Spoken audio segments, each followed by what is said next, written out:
Hi, my name's Anna. I am solidly a 20-something, and today I want to talk about some movies that I think are worth checking out when you're in your 20s. You're asking, well, I'm 17. Can I watch them now? Sure you can. If you're 65, you can watch them now. It doesn't mean you won't like them or won't connect to them. I just think that there's certain movies that I've watched at different parts in my life where I've connected to them more because I could relate to where the characters were in their lives. And so I wanted to share some movies that I think kind of align well with my experience of being a 20-something, and maybe your experience too if you're a 20-something, and talk about why I think you should check some of these movies out. And listen, these are all great movies, so even if you're not a 20-something, I think they're still worth watching. So let's get started. So Inside Llewyn Davis is a Coen Brothers movie starring Oscar Isaac. It's about trying to chase your dreams and maybe not achieving them, and what that means for you as a person and how that can shape your life. Llewyn Davis, played by Oscar Isaac, is trying to become a folk singer back in 1960s New York and struggling. I think there's just so many movies where the main character is the hero and the hero has to win. And it's such an interesting take when your hero doesn't win. And that's what I really liked about this movie. It makes sense once you're in your 20s because you don't always get everything that you thought you would get when you were a kid or a teenager. And Inside Llewyn Davis really looks at that and really breaks that down. And we all love Oscar Isaac. This is an older Oscar Isaac movie from the early 2010s, and I really recommend giving it a watch if you've never seen it. Next on my list is Short Term 12. I cannot recommend this movie enough. I kind of just stumbled upon this movie and watched it on a whim, and I was completely blown away by how good it was, especially for a really small, low-budget movie. This movie stars everybody: Brie Larson, John Gallagher Jr., Lakeith Stanfield, a very young Caitlin Dever, Rami Malek. Brie Larson's character is a supervisor at a home for troubled teens, and you might hear the premise and go, okay, this sounds kind of like more of a teen movie. It's not. It's really about the relationships of the counselors with each other and how they grow through their adulthood through their work at this center. It's a really emotionally impactful movie, but beyond that, it's just a really good watch with some really good performances of people who go on to be really big stars before they're really big stars, and they're just really talented. It's just a really great movie, and I really recommend checking it out. Okay, this next pick is kind of a weird one, because I think some people really don't like this movie, and it's also kind of a random movie. It's called Under the Silver Lake. It was an A24 release from a few years back.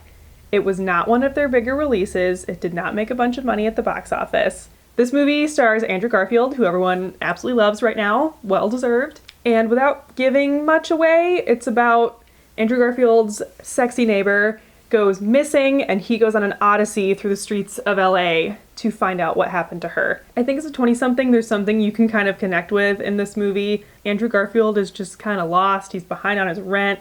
He has no idea what to do with himself.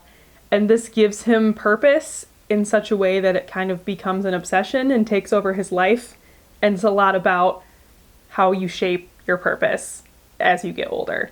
Speaking of being lost, I had to put Lost in Translation on this list. Sofia Coppola's early 2000s masterpiece. I think it really will make the most sense to watch as a 20-something, especially if you're someone who's kind of had misconnections in your life, people you've met who you've really bonded with but haven't been able to keep as part of your life as much as you hoped.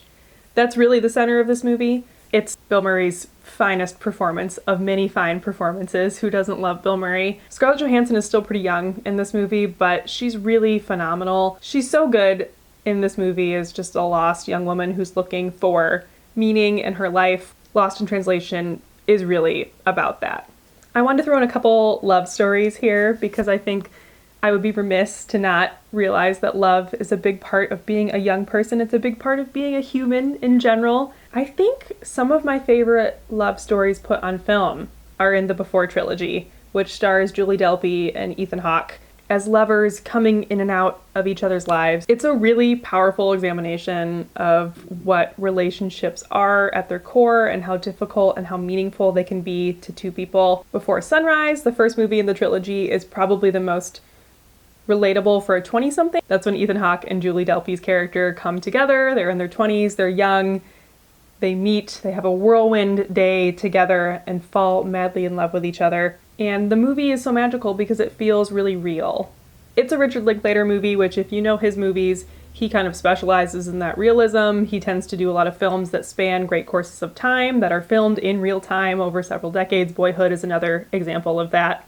I think if you're in your 20s and you feel like you've experienced romantic love in one way or another, you will really relate to this movie, and it might hold a special place in your heart like it does for me. Another heartbreaking love story that probably a lot of you have already seen, but I'm putting it on this list anyway because I really like this movie, and it's Call Me By Your Name. Armie Hammer is canceled, but Timothée Chalamet is our 20-something king. You cannot deny his star power. He is here to stay for a while, and he is at his best in this movie. I think you can't help but fall in love with Timothée Chalamet a little bit in Call Me By Your Name. And it's another bittersweet examination of young love. Watching this in your 20s and having the context of being able to reflect back on your younger years and how you felt about love and romance will give you a better perspective on this movie and on the two characters in this movie. Going back to lost characters, the queen of all is Frances Ha. Frances Ha is definitely maybe a little bit more of a millennial movie than a Gen Z or Zillennial type of movie. It came out in 2013. It stars Queen of Hollywood, Greta Gerwig. We love Greta. And Frances Ha is just a hot mess of a character. And if you are a hot mess in your 20s, like most of us are, you will relate to her. The whole movie is kind of just her stumbling through her 20s, trying to figure her life out, figuring out work, figuring out love, figuring out roommate situations. I can't say I loved this movie, honestly. I didn't feel like, wow, this is the greatest thing I've ever watched. But when I was watching it, I was like, yes, I do relate to this. I get it. Thank you, Greta. Another Greta Gerwig movie that I wanted to put on this list is 20th Century Women, which is a Mike Mills movie. As I mentioned, stars Greta Gerwig, but also Annette Bening and Elle Fanning.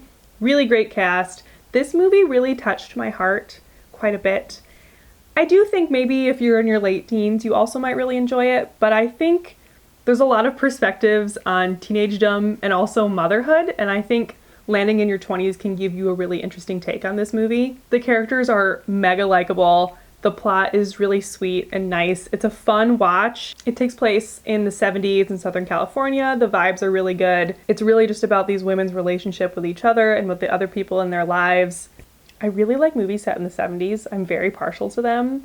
If you want me to talk more about my passion for 70s movies, leave a comment and let me know, and subscribe to see when I do make that video, because I think I'm gonna make that video.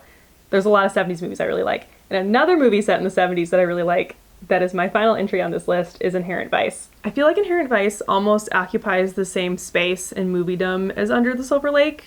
It is really to my taste, but this is a Paul Thomas Anderson movie, which is also really to my taste. And it's also starring Joaquin Phoenix, which is really to my taste. I think what's 20-something-ish about Inherent Vice is just, again, how rambling it is. It's a really chill, laid-back movie. The plot is pretty loose, but Joaquin Phoenix is kind of a deadbeat, stonery detective who's on a case, and the whole movie is just kind of him fumbling his way through this case while also doing a really good job at it. Josh Brolin is also really delightful in this movie. The vibes are just right, and I think if you watch this in your 20s, you'll be like, yes, the vibes are right for me. And I think this is a really underrated Paul Thomas Anderson movie. This movie is really good, and it's a really fun watch. It's a little long, but I think if you're just hanging out for the evening and you just want kind of a good mystery detective-y, fun, hippie movie, this is it. So those are my selection of some movies to check out if you're in your 20s.